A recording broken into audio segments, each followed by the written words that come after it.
హ్రీంకారాసన గర్భితా నలసికాం సౌహక్లీం కళాం బిభ్రతీం సౌవర్ణాంబరధారిణీం వరసుధాధౌతాం త్రినేత్రోజ్వలాం Vande పుస్తకపాశమంకుశధరాం స్రగ్భూషితాముజ్వలాం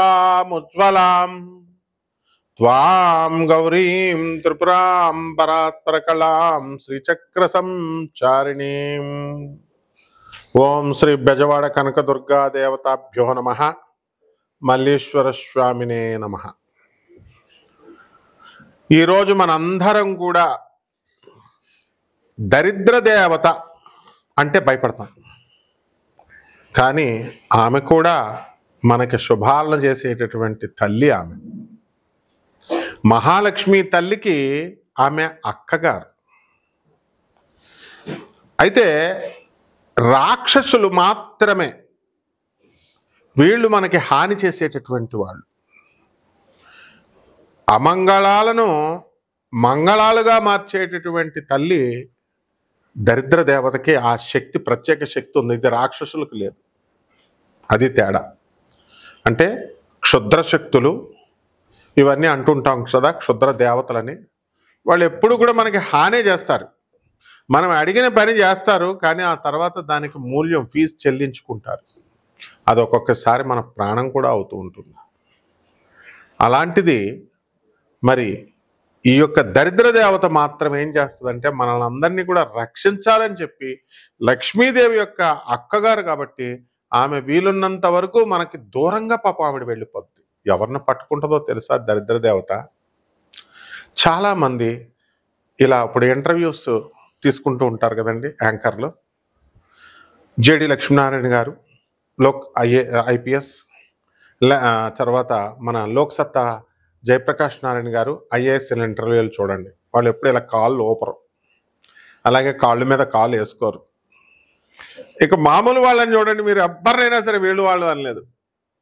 other than these IAS officers and these IPS officers, అంటే ముఖ్యంగా మన ఫీల్డ్కి సంబంధించి జ్యోతిష్కులు, ఆధ్యాత్మిక ప్రవచనాలు ఇచ్చేటటువంటి వాళ్ళు వీళ్ళు దర్జాగా కాళ్ళ మీద కాళేసేసుకుని, దర్జాగా ఒక ప్రిన్సిపల్, ఒక సిస్టమ్ అనేది లేకుండా, ఒకడేమో మలమూత్ర విసర్జనం తినాలి, ఈ యొక్క కర్ణపిశాచి సాధన చేయాలంటే రోహిత్ నందన అనేటటువంటి వ్యక్తి చెప్తాడు. ఇంకొకడేమో అంతా హాఫ్ నాలెడ్జీ గాళ్ళు, కామాఖ్యలో బలులే బలులు. ఆ తర్వాత మళ్ళీ ఎవరినైతే వాళ్ళని తిట్టడం అనమాట. ఈ యొక్క పూజలన్నీ కూడా క్షుద్ర పూజలు, కామాఖ్యలో మాంసం ఇవ్వాలా, ఇది ఇవ్వాలా అని ఆయన చెబుతూ, ఇంకా వేణుస్వామి గారు కొద్దిగా బెటర్ అనమాట. అయితే భార్గవ దేవన అనేటటువంటి వాడు. సో ఇలా వాళ్ళు మంచి చెప్పేటటువంటి వాళ్ళందరినీ కూడా తప్పు చెప్తున్నారు అన్నట్టుగా ఈ వామాచారం, కౌలాచారం, తొక్కాచారం ఇలాంటివన్నీ చెప్తూ ఉంటారనమాట.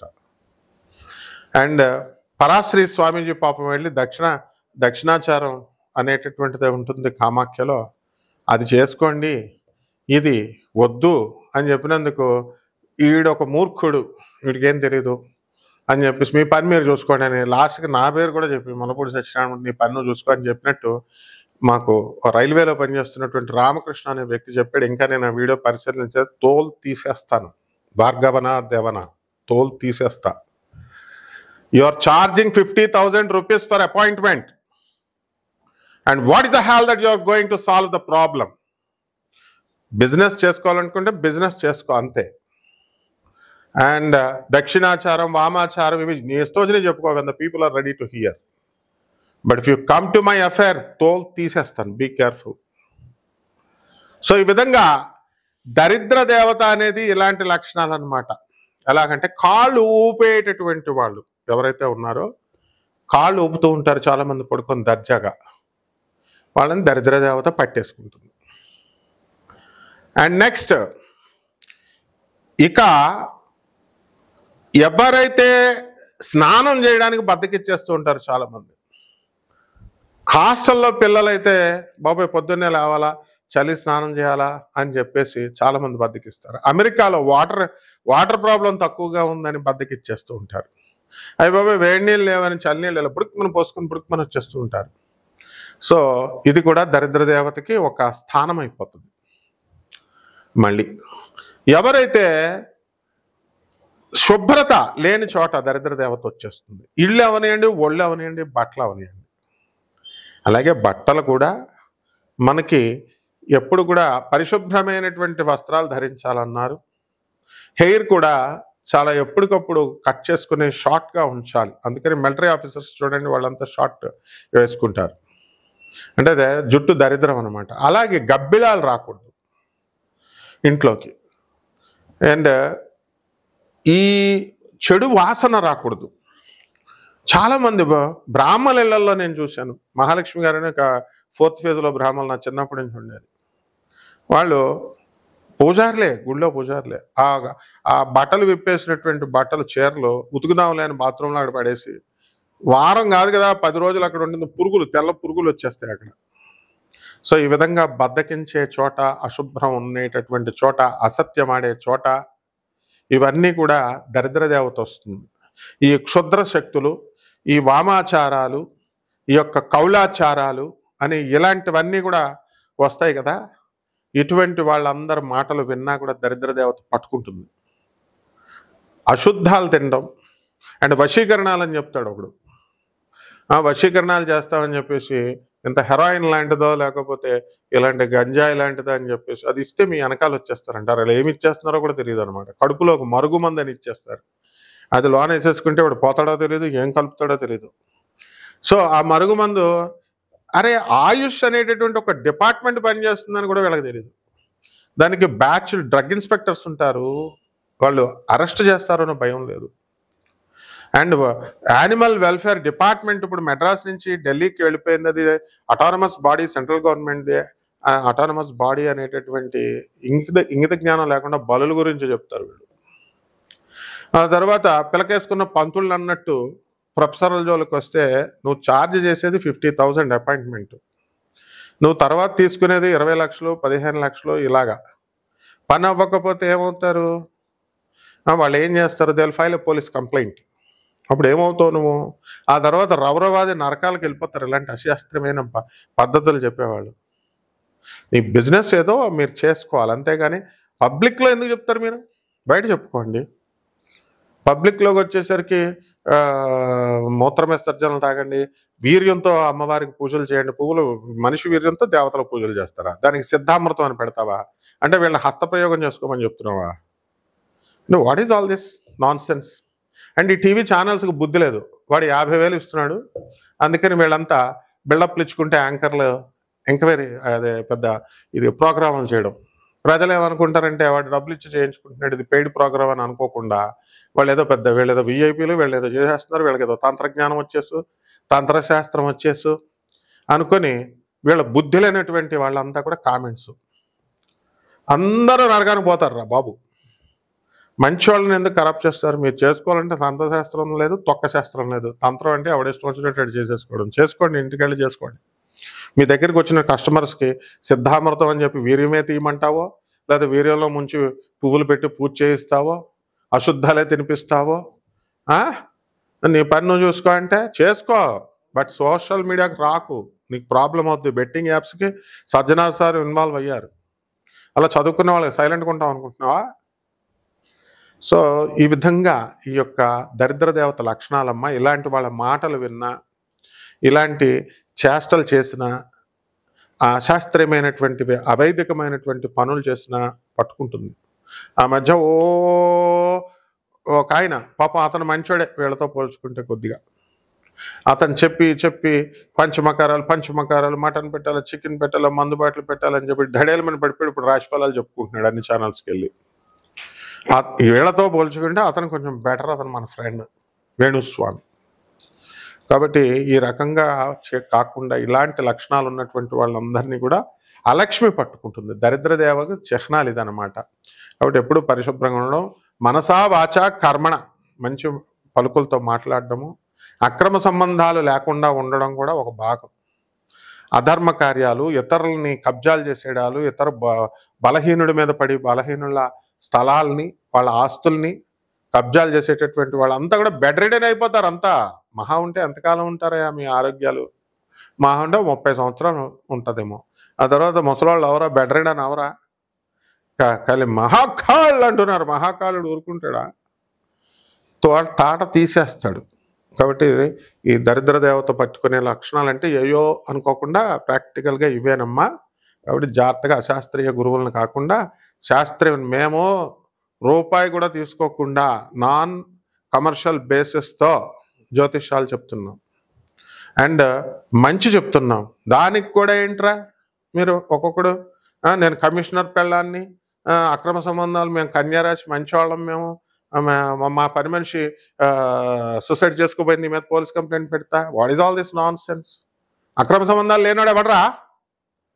1%లో 1,00,000 వంతు ప్రతి రాశిలో ఉంటారని చెప్తే నొప్పి వచ్చిందా అంటే భుజాలు తొడుగుంటే ఇదే పరిశీలిస్తున్నావా? ప్రతి ఒక్కళ్ళ వీడియో అంటే ఈ బుద్ధి లేనటువంటి వాళ్ళు వీళ్ళంతా ఇష్టం వచ్చినట్టు చెప్తున్నారనమాట. యాడ్లు అంట. ఒక్కొక్కడు చేతబడులు చేయబడును, లేకపోతే చేతబడులు తీయబడును, వశీకరణలు చేయబడును, ఇలాంటి యాడ్లు పెడితే బెట్టింగ్ యాప్స్ లాగా అయిపోతారు వీళ్ళు కూడా. That's what she's pointing out. So సలహాలు ఇచ్చేయడం ఈజీ అమ్మా. ప్రజలంతా కూడా నేర్చుకుంటారా బాబు, మంచి గురువులు చెప్పేది అంటుంటే వీళ్ళు మా గురువులకే పంగనామాలు పెడతారు మీరు. సో ఎంత కష్టం ఒక వీడియో రిలీజ్ చేయడం. నీ ఇంట్లో కూర్చొని తీసేయడం అనుకుంటున్నావా ఏంటి? ఇవంతా పెయిడ్ ప్రోగ్రామ్స్ అనుకుంటున్నావా? కెమెరామెన్లు ఉంటారు, ఎడిటర్లు ఉంటారు, యాంకర్లు ఉంటారు, లైటింగ్ ఉంటుంది, కరెంట్ ఉంటుంది, దానికి మేనేజ్మెంట్ ఆఫీస్ ఉంటుంది. ఊరికనే సలహా పెట్టి ఫోన్ నెంబర్ వేసామని ఎవరిదన్నా పర్సనల్ ఫోన్ నెంబర్ ఎవడన్నా వేస్తాడా? నాకు తప్ప డైరెక్ట్ నా నెంబర్ వేస్తా. మిగతా వాళ్ళు ఎవరినైనా తీసుకోండి, ప్రజలు చూడండి. ఒక్కడు కూడా మరి అంత మునగాళ్ళు అంత ధైర్యస్తులు అయితే వెళ్ళండి ఫోన్ నెంబర్. ఎనీ టైమ్ 24/7 నేను వెంటనే ఫోన్ ఎత్తాను. అండ్ ద సేమ్ టైం పిచ్చి వేషాలు వేస్తే వెంటనే యాక్షన్స్ అంతా చాలా దారుణంగా ఉంటాయి అన్నమాట. అందరితో మాట్లాడినట్టు మాట్లాడితే ప్రభుత్వానికి కొన్ని రూల్స్ ఉంటాయి, రెగ్యులేషన్స్ ఉంటాయి, కమ్యూనిటీ గైడ్ లైన్స్ ఉంటాయి. ఇవన్నీ ఏమైనా తెలుసా అసలు? కాబట్టి ఇవన్నీ తెలుసుకోకపోయినా కూడా దరిద్రం పట్టుకుంటుంది. గురువులందరికీ ఎవరైనా సరే వాళ్ళు గురువులకే పంగనామాలు పెట్టాలని చెప్పి గురువులకు సలహాలు ఇవ్వాలి, ముఖం ఇటే పెట్టాలా, స్ట్రైట్గా ఉండాలా, మరి 10 ఛానల్స్లో వేసుకోవద్దు వాళ్ళు, ఒకేపే పెట్టాలా? నువ్వు ఇస్తున్నావు డబ్బులు? కాబట్టి ఎవ్వరు కూడా సలహాలు ఇవ్వద్దు అసలు. ఏ పంతులు గారికి ఇవ్వద్దు. దక్షిణాచారంలో చెప్పేటటువంటి పంతుళ్ళంతా కూడా పాపం వాళ్ళు పద్ధతిలో చెప్తున్నారు. మహా తీసుకుంటే డబ్బులు. మా భార్గవదేవన, మా ఇది రోహిత్ నందన, వేణుస్వామి వీళ్ళు కూడా పాపం డబ్బుల కోసమే కదా ఎవరు చేసినా సరే. తంత్రశాస్త్రంలో వినండి, మరి వాళ్ళు చెప్పింది వినండి, ఎవరొద్దన్నారు? అంతేగాని మళ్ళీ ఒకళ్ళకొకళ్ళు శాస్త్రాల్లో డిఫరెన్స్ ఉంటుంది, పర్సనల్గా ఏముండవు. కాబట్టి మీరు మరి రెచ్చిపోయి కామెంట్, అసలు మీరు ఎవర్రా బాబు? మీకు ఫ్రీగా చూడడానికి నెట్టా? నెట్ ఏంట్రా? నెట్ ఈరోజు 290 రూపాయలు వేసుకుంటే ఫ్రీ నెట్. అసలు చూసి ఉండలేరా? గురగొరలు ఆడిపోద్దా కామెంట్లు పెట్టేదాకా? ఆడవాళ్ళని కూడా బెదిరిస్తారు. రఘుప్రియ మేడం అనే మేడంకి ఒకడు విజయనగరం నుంచి చేస్తాడు. మేడం స్ట్రైట్గా ఉంటే బాగుంటుంది, స్ట్రైట్గా ఉంటే సైడ్కి కూడా చేసేస్తున్నారు, మీ పరువు పోతుంది అది ఇది అని. సో స్ట్రైట్గా కాపురం చేస్తున్నావు నాయన, నేను ఐఎమ్ క్వశ్చనింగ్ యూ. అన్ని స్ట్రైట్ ఉండవు నాయన, డిఫరెంట్ యాంగిల్స్ ఉంటాయి ప్రతి దానికి, ప్రతి పనికి కూడా. So take care, don't give suggestions to any పంతులు గారు, ఎనీ జ్యోతిష్కుడు. తంత్రశాస్త్రం అయినా కూడా, మంత్రశాస్త్రాన్ని మీకు ఇష్టమైతే వెళ్ళండి, కన్సల్టెన్సీస్ కట్టుకొని చేసుకోండి. ఇవన్నీ కూడా సిద్ధాంతాల పరంగా డిఫర్ అవుతాం తప్ప మేమందరం ఫ్రెండ్సే. కాబట్టి ప్రజలు మీరందరూ కూడా మనల్ని ఆదరిస్తున్నారు కాబట్టి మీరు కూడా మన కమ్యూనిటీ, మీరంతా మన ఒక ఫ్యామిలీ. అందువల్ల యూట్యూబ్ మన తండ్రి ఆయన మనువు. కాబట్టి జాగ్రత్తగా చేసుకోవాలో ఉపయోగించుకోవాలమ్మా. దరిద్ర దేవత ఈ 12 రాశుల మీద ఎలా ప్రభావం చూపిస్తుందో చూద్దాం. ఒక్కొక్క రాశికి విడిగా చెప్తా. సింహరాశి వాళ్ళందరికీ కూడా ఆదాయం చాలా బాగుందండి. మీ మొగుళ్ళతో మీరు వితండవాదం చేస్తారన్నా తప్పే, మీ పెళ్ళాలతో మీరు ఫైటింగ్లు జరుగుతాయన్నా తప్పే. ఏంటి తప్పు? శాస్త్రం చెప్తోంది ఇక్కడ రాహు సప్తమ స్థితిగతుడైనా, శని సప్తమ స్థితిగతుడైనా, అష్టమ స్థితిగతులైనా వితండవాదాలు చేస్తారని. వితండవాదాలు మానేసేయాలి మీరు. తర్వాత దరిద్ర దేవత పట్టుకుంటుంది మనకి. సింహరాశి వాళ్ళందరికీ కూడా ఎవరు చెప్పింది పడితే వాళ్ళు చెప్పింది వినడం, ఇలాంటి బుర్ర బ్యాలెన్స్ లేకుండా మనం వెళ్తూ ఉంటే ప్రాబ్లమ్స్ వస్తాయమ్మా. కాబట్టి ఈ యొక్క సింహరాశి వాళ్ళు ఈ నెలలో మంచి దాన ధర్మాలు, ఈ సంవత్సరం అంతా కూడా దాన ధర్మాలు బాగా చేస్తారు. అండ్ కాస్త స్టాండర్డ్ మైండ్ అనేటటువంటిది వస్తుంది. వివిధ వ్యాపారాల్లో, రియల్ ఎస్టేట్ వ్యాపారాల్లో మీరు చక్కగా మీ యొక్క వ్యవసాయం కూడా బ్రహ్మాండంగా చేస్తారు. ఆర్మీ ఆఫీసర్లు వీళ్ళందరికీ లీవులు దొరకడం, ఇళ్ళకి వెళ్ళడం, 24/7 వర్క్ చేస్తున్నటువంటి పోలీస్ ఆఫీసర్లు, డాక్టర్లు వీళ్ళందరికీ పరిస్థితి బాగుంటుంది. ఇతర కూలీ నాలి చేసుకునేటటువంటి అన్ని వృత్తుల వాళ్ళు, సన్నకారు జనం అందరికీ కూడా ఈ సింహరాశి వాళ్ళల్లో ఉన్నటువంటి వాళ్ళందరూ కూడా బ్రహ్మాండంగా ఉంటారు. కాబట్టి మీరు కొన్ని ఆడవాళ్ళు కూడా మంచి దూరంగా మీరు కావాలనుకున్న చోటకి మీకు ట్రాన్స్ఫర్లు రావడం ఇలాంటివన్నీ కూడా జరుగుతాయి. గురుబలం కూడా బాగుంది. సంతానం లేనటువంటి వాళ్ళకి సంతానం ఇవన్నీ కూడా కలుగుతాయి. అయితే ఈ సింహరాశి వాళ్ళు కొంచెం చంచలత్వ బ్రెయిన్ ఉంటుంది. అందువలన మీరు స్థిరంగా గురువు చెప్పింది ఫాలో అవ్వాలా, ఫాలో అయ్యి జాగ్రత్తగా చేసుకోవాలి. గురువుకు పంగనామాలు పెట్టకూడదు. సో ఈ గురువుకే సలహాలు ఇవ్వాలని చూడకూడదు. ఇలా కనుక ఎవరికైతే గురు ద్రోహం జరుగుతుందో, గురువుకి ఆగ్రహం జరుగుతుందో గురుమండలానికి వెళ్ళిపోద్ది అది. శుక్రాచార్యుడు, బృహస్పతి వీళ్ళందరూ కూడా గురుమండలంలో ఉంటారు. పితృదేవతలు వీళ్ళంతా కూడా గురుమండలంలో శపిస్తారు. ఒక్కసారి గురువు శపించాడంటే ఇంకా మళ్ళీ దేవతలు కూడా రక్షించలేరమ్మా. కాబట్టి చక్కగా ఈ సింహరాశి వాళ్ళు కొన్ని పరిహారాలు చేసుకోండి. రాహు జపం చేసుకోండి, రాహు స్తోత్రాలు చదువుకోండి, రాహు కిలోంపావు మినుములను ఆవుపేట రంగు ఉన్నటువంటి వస్త్రాల నుంచి పేద బ్రాహ్మణులకి శనివారం నాడు ఉదయం 8 గంటలకు దానం చేసుకోండి. దశ మహావిద్యల్లో ఒకటైనటువంటి ఈ యొక్క దుర్గాదేవి యొక్క హోమాన్ని మీ ఇళ్లలో జరిపించుకోండి. దుర్గా నామ జపాన్ని చేసుకోండి. ఇప్పుడు ఇక్కడ ఈ ఛానల్స్లో ఇది ఇప్పుడు నేను చెప్పేటటువంటిది ఏ ఛానల్ అయితే ఉందో ఆ ఛానల్ అంతా కూడా మన CEO అయినటువంటి దత్తాత్రేయ గారు మీ అందరికీ కూడా చక్కగా ఫ్రీగా, వాడు ఏ జ్యోతిష్కుడైనా పర్వాలేదు, ఫ్రీగా, డబ్బులు మాత్రం రూపాయి ఇవ్వద్దు మీరు ఎవరికి కూడా, అందరికీ కూడా ఫ్రీ కన్సల్టేషన్స్ పెట్టారు. మంచిగా చేసుకోమని నాన్ కమర్షియల్ బేసిస్తో. లేకపోతే వాళ్ళు చెప్పట్లేదు, మీరు డబ్బులు కడుతుంటే ఆ జ్యోతిష్కులు చెప్పట్లేదు, ఇక్కడ డిమాండ్ చేస్తున్నారు. ఒకడేమో భార్గవ దేవన ఉన్నాడు, వాడు 50,000 అడుగుతాడు. వేణుస్వామి గారు 25,000. ఇలా ఇంకా చిన్న చిత్క జ్యోతిష్కులంతా కూడా మరి 15,000, 25,000, 20,000. అందుకనే జ్యోతిష్యం కన్సల్ట్ చేసే ముందు మోహన్ పబ్లికేషన్లో జ్యోతిష్ శాస్త్ర పుస్తకాలు ఉంటాయి. అందులో చక్కగా ఫార్ములాస్ అడగండి. ఈ ఫార్ములా ప్రకారం, ఆ ఫార్ములా ఏ రూల్ ప్రకారం మీకు ఏం జరుగుతుంది అని అడగండి. You have to question the public, you have to question the astrology. గురుగారు అని కాళ్ళ మీద పడిపోవడం కాదు. స్వామీజీలు నేను జ్యోతిష్కులని నామాలు పెట్టుకున్న వాళ్ళ మీద you have to test the subject. Books ఉన్నాయి, కమాన్, అందులో ఒక రూల్ తీయండి. ఆ రూల్ తీసి అడగండి. నేను మీకు హింట్ ఇస్తున్నాను, వెలాసిటీ ఆఫ్ ద జూపిటర్ ఎంత అని అడగండి, వెలాసిటీ ఆఫ్ ద మార్స్ ఎంత. నాసా ఆన్సర్ ఇస్తుంది. దాని యూనిట్స్ ఏంటి, ప్రమాణాలు ఏంటి, ఎందులో కొలుస్తారు సార్ అని అడగండి. లేకపోతే నాసా రిపోర్ట్స్ అని మీరు గూగుల్ చేసి చూడండి, వస్తుంది. ఈ సింపుల్ లాజిక్ అడగండి. ఆడ ఎంత పెద్ద నేను జ్యోతిష్కుడిని, ఐకాన్ ఆస్ట్రాలజర్ని, లెజెండర్ని, ఇది అది అని అందరు అడుగుతారు కదా. ఈ ఒక్క పాయింట్ యూనిట్ చెప్పరా మొగుడా, తర్వాత చెప్దు కానీ అని అడగండి. బ్రహ్మాండంగా ఉంటుందమ్మా మీ భవిష్యత్తు. ఇది చేసుకోండి. శుభమస్తు.